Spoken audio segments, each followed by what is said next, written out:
araw na ito. Lahat po na po pwedeng ma-avail, mga kapatid, ng ating mga kapatid at ng ating mga bisita. Libre po yan, mga kapatid. May mga food booths. Meron po tayo dyan, mga kapatid, na medical mission, libreng haircut. Meron din tayong optical, mga kapatid. Pwedeng ma-avail ng lahat ng mga kapatid na kasama po natin sa araw na ito. Pagkat ang Diyos tutulungan ka, di lang ikaw ang lumuluha, di lang ikaw ang nagbabata.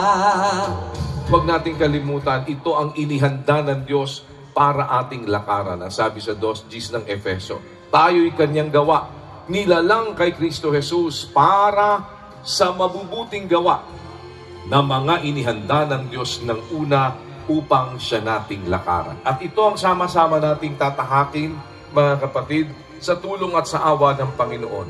Hindi po tayo mag-iiba ng direksyon. Ito ang direksyon ng MCGI. Ang pagtahak, ang ating paglakad na sama-sama sa daan na inihanda ng Diyos para lakaran natin. Mabigat man ang iyong pinapasan, mahirap man pinagdaraanan, mga ito ay malalampasan pagkat mayroong Diyos na maaasahan. Hindi ako kundi tayo, tulong-tulong sa ating pagtakbo. Hindi tayo susuko, kasama si Kristo.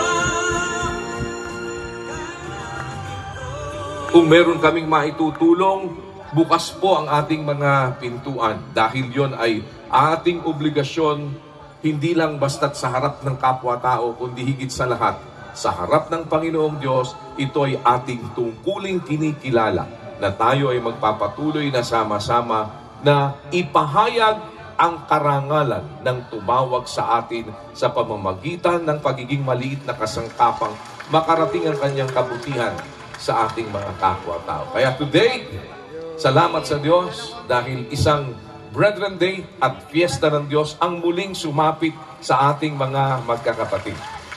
Sa lahat ng ating mga panauhin, i-welcome namin kayo sa MCGI Fiesta ng Diyos at Brethren Day.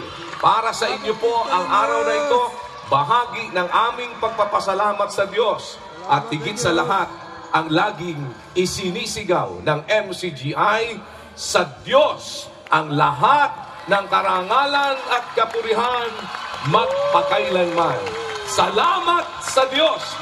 Pag-ibig!